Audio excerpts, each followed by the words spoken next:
Hey there, Astylebabe. It's Mike Sarno responding to the two comments you left on my religion is a mental disorder, my response to Neotropic 9. I made that video like maybe 2 years ago or so. It's good to hear from you. I don't think we've spoken before in comments or whatever. So it's good to bring somebody new into the discussion. I largely liked what you had to say. I printed out your response here, so I have it in front of me. And you gave a definition for religion, which was great. Because one of the problems that I had, and if people go back and watch the video that I'm talking about here, Neotropic 9 was saying a lot of really generic statements, and I'm just like, well, what is it you exactly mean by this? And he more or less refused to refine himself until a video or two later. I don't know whether my video precipitated it or not, but we finally got some closure in the discussion. He and I had more or less a meeting of the minds and agreed to disagree. I like the fact that you offered your definition here, or it looks like you got it from the Oxford English Dictionary. At least that's the one that, when I did a search for your definition, it spit back that it was in the Oxford English Dictionary, and that's as authoritative as a source as you're going to find for the English language.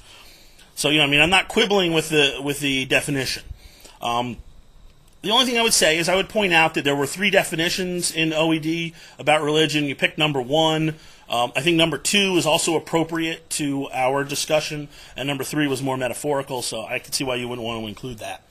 But I would certainly use the second definition in OED as well, which is a system of faith or belief, and it doesn't necessarily involve superhuman controlling powers, personal God or gods or whatever. And so I would include that in the definition of religion. However, I don't want to get into the semantics of what is meant by the word religion. That's what I meant when I used it in my video then to Neotropic 9. And we can come up with any definition that we want, and that way at least we know what each other is talking about. And that's fine. But the question that I have for you is, specifically, what's your beef with these ideas of a superhuman being, etc. I mean, you say the idea that a superhuman being keeps tabs on everything you do / think at the very least can promote paranoia. And I would say that there's a possibility that it could do that, but is that really such a cause for alarm? I mean, like one of the things that they talk about, I'm involved in the governance of my church. I'm the president of my congregation, okay? I'm a Unitarian Universalist, and I'm the president of my congregation. So we talk about governance a lot, church governance. And in church governance, and one of the things that they say is, act like everything that you say and do is like being broadcast on television. Now, that doesn't make me more paranoid.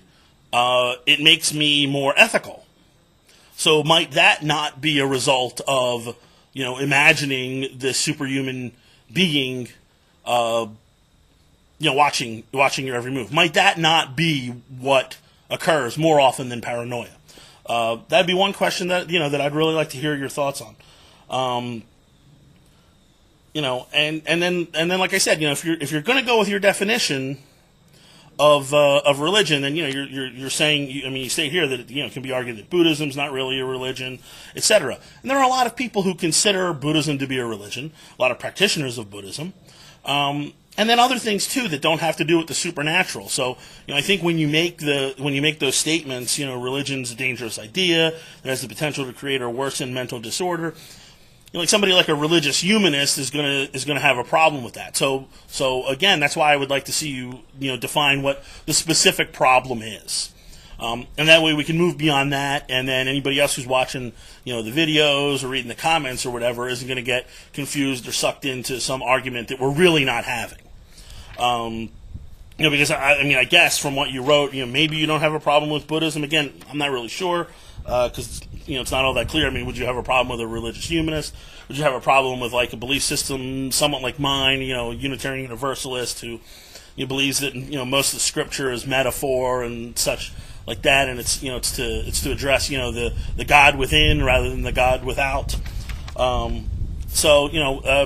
Maybe you can get back to me on those things. So again, thank you very much for your your respectful response, your thoughtful response, And I hope to hear back from you.